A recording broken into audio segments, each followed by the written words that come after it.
ፓርላማም ሲገባ የራሴ ግሌ ውሳኔ ነው ብዙ ሰዎች እንደውም ተቃውሞ የነበራቸው ሰዎች ነበሩ በብዙ ምክንያቶች በኢማምነት ኢማም ሆኖ አንድ ሰው ዳዒ ሆኖ የሚያስቀራ ዳዒ ዓሊም ሆኖ ፖለቲክስ ውስጥ አይገባም የሚል የተጻፈ ይገለም የራሱ ሚና አድርግም ይሄን መስበር ነው ይፈልኩት አሰላሙ አለይኩም ወራህመቱላሂ ወበረካቱ ዩቲዩብ ቻናል ቤተሰቦቻችን እንዴት ናችሁልን ዛሬ በአዲስ ቪዲዮ መጥቻለሁ ለዛሬ ይዤላችሁ የመጣሁት ቪዲዮ ኡስታዝ ካሚል ሸምሱ ለምን ወደ ፖለቲካው እንደገባ ለምን ወደ ፓርላማ እንደገባ ተናግሯል ማለት ነው ምክንያቱም እስከ መጨረሻው ድረስ ብትከታተሉ ከሆነ የምታዩንም ይሆኑ ታዲያ ቪዲዮ እንደተለመደው ሁላችሁም ላይክ በማድረግ እንድትጀምሩ ጋብዛለሁ ይህ ቪዲዮ እንዲዳረስ ደግሞ ሼር አድርጉ ለዚህ ቻናል አዲስ ከሆናችሁ ሰብስክራይብ ማድረግ አይረሳ የፕሮግራማችን ስፖንሰር ኑር ናቹራል ኦይል ነው በኑር ናቹራል ኦይል እንግዲህ ተፈጥሯዊ የሆኑ መድኃኒቶችን ማግኘት ይችላላችሁ አድራሻቸው ቤተል ፋሚሊ ታወር ፊት ለፊት እንዲሁም ደግሞ እዚህ ጋር በመተመለከቱ ስልክ ቁጥር ብትደውሉላቸው እነሱ ማግኘት ይችላላችሁ ማስታወቂያውን ተከታትለን በቀጥታ ወደ ቪዲዮ ለቆየ ጨጓራ ለቆየ ታይፎይድ ለቆየ ነርቭ ታማሚዎች እንዲሁም ለሆድ ውስጥ ትላትል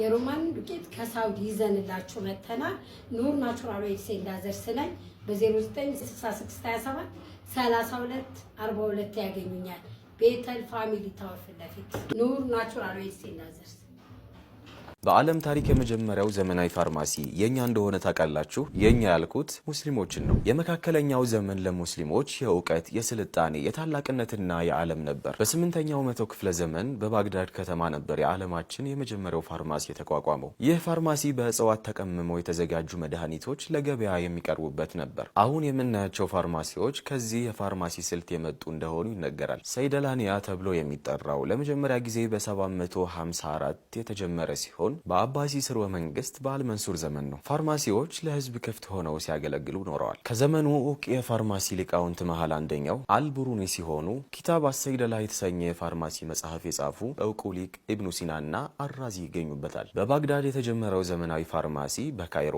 ደማስቆ ኮርዶባ ወይም ስፔንና በወቅቱ በነበሩ የሙስሊም ግዛቶች በሙሉ ተስፋፍቷል ወደ አውሮፓ የኋላ ኋላ እየተስፋፋ የሄደ ሲሆን በላቲን ቋንቋ ስያሜ አግኝቶ በዓለም ዙሪያ ቀጥሏል ከኤዲ ፕላስ ጋር ቤተሰብ ሆነን እንቆይ ማሻአላህ እጅግ በጣም አስገራሚ እኮ ነው እንግዲህ ከበፊት ጀምሮ እስልምና ለዚች ዓለም ያበረከተው አስተዋጽኦ እጅግ በጣም ብዙ ነው በእንደዚህ በህክምናው ዘርፍ እንደዚህ ያለ በተለያየ ዘርፍ በሂሳብ ዘርፍ ብንሄድ ለመጀመሪያ ጊዜ ሰዓትን እንደዚሁም ፊደላትን ብዙ ነገሮችን ያስተማሩት ሙስሊሞች ነን እኛ ሙስሊሞች ነንና አሁን ላይ ግን እኛ ወደ ኋላ ቀረት ብለናል ከኛ ተቀበለው ምዕራባውያን በደንብ እየተጠቀሙበት ይገኛሉ እኛ ደግሞ ከነሱ ድጋሚ የቅጂ ማለት ነው ዋናው ሶርሱ እኛ ጋር ኖሮ ማለት ነውና ስለዚህ ታሪካችንን እንወቅ እኛም እንደ አባቶቻችን ታሪክ መፍጠር ይኖርብናል እኛም እንደ አባቶቻችን ለዚህ ዓለም የራሳችን የሆነ አሻራ አስተዋጽኦ ማድረግ አለብን ብዬ አስባለሁ ያለነው በአንድ ሀገር ውስጥ በአንድ ሰማይ ጥላ ስር ነው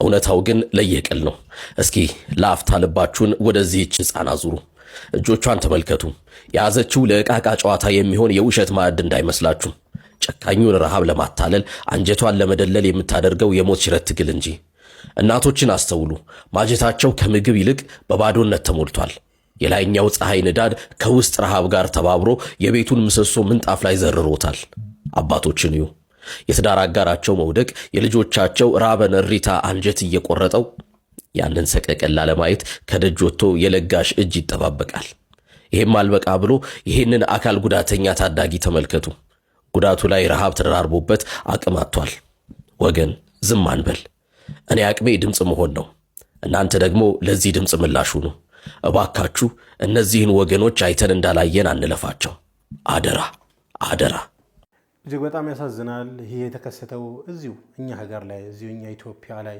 ትግራይ ላይ ነው ይሄ የተከሰተውና በጣም ያሳዝናል ህፃት የሚባል አካባቢ ይመስለኛል ከተሳሳትኩ ኮሜንት ላይ አርሙኝ እዛ ነው ይሄ የተከሰተውና እጅግ በጣም ነው የሚያሳዝነው እንግዲህ በከፍተኛ ረሃብ ላይ ይገኛሉ ከፍተኛ ድርቅ ገብቷልና ሰዎች በርካታ ሰዎች ተረበረብ ያደረጉ ይገኛሉ የሚበሉ የሚለበሱ ነገሮችን እንግዲህ እያሰባሰቡ ይገኛሉ እና አዶናይ የተለያዩ ተጽዕኖ ፈጣሪ ቲክቶክ ላይ ተጽዕኖ ፈጣሪ ልጆች እነሱ ያስተባበሩ ይገኛሉና እሱን አካውንት በመጠቀም እናንተም የ100 ብር ቻሌንጅ ተጀምሯልና እና አዶናይ የ100 ብር ቻሌንጅ አስጀምሯል ወደ 11 ሚሊዮን እንደሰበሰቡ እንግዲህ ተናግረው ነበርና እሱን ቻሌንጅ በዚህ አጋጣሚ እናንተም እንድትቀላቀሉ እኛም እንድንቀላቀል እንግዲህ እጋብዛለሁ ኃላፊነት አለብን እኛ ጠግበን እያደረን እንግዲህ ወገኖቻችን በረሃብ ሲሞቱ ማየት እጅግ በጣም ያማል። ይህ ነገር በእኛ ጊዜ መከሰቱ በጣም የሚያሳዝን ነገር ነው። ዱዓ እናድርግ፣ እንዲሁም ደግሞ ሰበብ እናድርስ። የ100 ብር ቻሌንጁን እንቀላቀል። የምንችለውን ሁሉ ማድረግ አለብን። ወገኖቻችን በረሃብ ማለቅ የለባቸውም። እኛ እያለብን ሁላችንም የድርሻችንን ማድረግ አለብን ብዬ አስባለሁ። አሁንም ወስዳችሁ ቪዲዮ እንግዲህ ወደ ኡስታዝ ካሚል ሸምሱ ቪዲዮ ነው። ኡስታዝ ካሚል ሸምሱ ኢንተርቪው በቅርብ ጊዜ ሰጥቶ ነበርና የግል ህይወቱን በተወሰነ መልኩ እያስቃኘ ነበረ። ለምን ወደ ፖለቲካው ዓለም እንደገባ፣ ለምን እንደተቀላቀለ፣ ምክንያቱ ምን እንደሚመስል ገልጿል። ትንሽ ረዘም ይላል። እሱም ቪዲዮ አንድ ላይ እንከታተልና የራሳችን ሀሳብ አስተያየት እንሰጥበታለን። ወደ ፓርላማም ሲገባ የራሴ ግል ውሳኔ ነው። ብዙ ሰዎች እንደውም ተቃውሞ የነበራቸው ሰዎች ነበሩ በብዙ ምክንያቶች። እኔ ደግሞ 3 ነገሮችን በመሰረታዊነት በዚህ ሀገር ላይ መስበር አለብኝ ብዬ የማስባቸው ነገሮች አሉ። አልহামዱሊላህ ሰብሬያለሁ ብዬ አስባለሁ። አንድ ሰው የዲን ሰው የሃይማኖት ሰው መሆን ይችላል። at the same time ነጋዴ መሆን ይችላል። ብዙ ጊዜኛ ሀገር የተረመደው ኢማም ስትሆን፣ ዳዒ ስትሆን፣ ዓሊም ስትሆን ሳጥን እየተደበደበልህ ደሞዝ ይከፈላል። ሰውም በቃ ያንን ሰው ነው ትክክለኛ ኢማም፣ ትክክለኛ ዳዒ፣ ትክክለኛ አርጎ የሚያስበው። ያ ነው የተለመደው። እኔ ደግሞ የሚገርምህ ቤተል እንኳን 2001 ሲመጣ አንድ ቀን በኢማምነት ደሞዝ በልቼ አላቅም። አንድም ፔሮል ላይ እዚህ ገብቼ አላቅም። በዛን ሰዓትም በቃ እኔ ደሞዝ አልፈልግም፣ የራሴ ህይወትን ነው የሚመራው። ንግድ ነግዳለሁ፣ መግሪብ ኢሻ ሱብህ ያሰግዳለሁ፣ ዙር አስር ስራዬ ቦታ ነው በሚል ሸርጥ ነው የመጣሁትና አንድ እሱን መስበር የፈለኩት። ሁለተኛ በኢማምነት ኢማም ሆኖ አንድ ሰው ዳዒ ሆኖ የሚያስቀራ ዳዒ ዓሊም ሆኖ ፖለቲክስ ውስጥ አይገባም የሚል የተጻፈ ይገለም። ትሬን ይሄ ባህል ነው፣ ትርክት ነው። አላስፈላጊ የሆኑ ትርክቶች ለዘመናት የመጡት ማለት ነው። ማን ነው ሃይማኖተኛ ያሉን ሰዎች ብቻ ፖለቲካውን ኤክሰርሳይዝ እንዲያደርጉ ማን ይመደበላቸው? ማን ይሰጣቸው? ማን ነው ይሄንን ኤክስክሉሲቭ ስልጣን በብቸኝነት ይሰጣቸው? ነው ማንም አልሰጣቸው። እና መግባት አለበት ሃይማኖተኛው የፈለገ እምነት ይከተል። ያኔ ነው ሰዋዊ ኤሰንስ የሚኖረው ፖለቲክስን። ከደረቅ ፖለቲክስ የሆነ ሰው የሚሸት የሆነ ቫልዩ ያለው የሚሆነው። ሁሉም ሃይማኖተኛ በቃ ሁሉም ቄስ፣ ሁሉም ሼክ፣ ሁሉም ሰው ፐርፌክት ነው፣ ንጹህ ነው፣ እጁም ምላሱም አላ ያልኩ አይደለም። ግን አስማች አስፖሲብል በሃይማኖቱ የሚገዙ ወይም ለመገዛት የሚሞክሩ ሰዎች እዛ ቦታ ላይ መኖራቸው ይሄን አንዱ መስበር። በተለይ ኢትዮጵያው ሙስሊሞች ኢቭን ሌላው ሰው ራሱ ፖለቲክስ ውስጥ መግባትን እንደ ታቡ ያያል። ወይም ደግሞ ፖለቲክስ የሌላ ሰው ሚና አድርጎ ያስባል። ፓርላማ መግባት፣ ፌደሬሽን ላይ መግባት፣ የተለያዩ ፖለቲካ ፓርቲ አባል መሆን፣ መንግስት ውስጥ ገብቶ ማገልገልን የራሱ ሚና አያደርግም። ይሄን መስበር ነው የፈለኩት። አልহামዱሊላህ አይ ቲንክ ብዙ ሰዎች ከዚህ በኋላ ብዙ ቦታ ላይ በኮንፊደንስ ይገባሉ ብዬ አስባለሁ። እነዚህ ሶስተኛው ደግሞ ንግድ ዓለም በቃ ስለዚህ ነጋዴ መሆን ይቻላል። ዳዒ ሆኖ ነጋዴ አይሆን የሚል የተጻፈ ክታብ አለ። ክታቡ ስለ ንግድ ያወራል፣ ቁርአኑ ስለ ንግድ ያወራል፣ ስለ ስራ ያወራል። ለምንድነው ሼኹ የሚያወራውን ነገር የማይተገብረው? ሁሉም ሰው ንግድ ያሳምራል እያልኩ አይደለም። ለሁሉም ሰው ይመቻል፣ ለሁሉም ሰው ይቀላል እያልኩ አይደለም። ነገር ግን ደግሞ እንደማይቻል አይደለም መታሰብ ያለበት። የንግድ ክታብ ስንቀራ ክታብ ለቡይዕ እኮ ትልቅ ባብ ነው አይደለ? የንግድና የመሸጥ የመግዛት ባብ እኮ በሁሉም ክታቦች ውስጥ ሁሉ ክታብ ውስጥ ነው ያለው። ፍቅህ መጻፍቶች ውስጥም ሐዲሶች ውስጥም ሁሉም ውስጥ ቁርአኑ አብዛኛው ፓርት ስለመግዛት፣ ስለመሸጥ፣ ስለ ንብረት፣ ስለ ገንዘብ ነው የሚያወራው። ስለዚህ ይሄ መሰበር አለ። ስለዚህ እነዚህ ሶስቱ ነገሮች ዳዒ፣ ዓሊም፣ ዲንን መያዝ ይቻላል፣ ፖለቲክስ ውስጥ ፓርቲሲፔት ማድረግ ይቻላል፣ ቢዝነስ መስራት ይቻላል። እነዚህ ሶስቱ ነገሮች ላይ ያው ሰው ስለራሱ ማውራት ብዙ አይጠቅምም፣ ግን ለብዙ ሰዎች ለብዙ ታዳጊ ወጣቶች ሞዴል ይሆናል። አንድ ሰው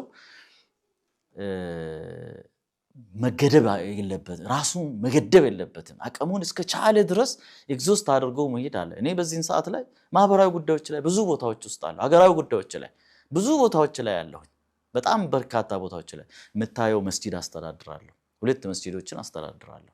ኢሉባቦር ዩኒቨርሲቲ ኢሉባቦር ኮሌጅ ኦልሞስት አሁን አልቆ ስራ የሚጀምር ዩኒቨርሲቲ መዛ አስተዳድራለሁ። ያን ህዝብ እመራለሁ። የተለያዩ ሀገራዊ ፕሮጀክቶችን ጎሬ መጥቶ ኤርፖርት ሲሰራ በጣም ትልቅ ሚና አለኝ፣ እከታተላለሁ።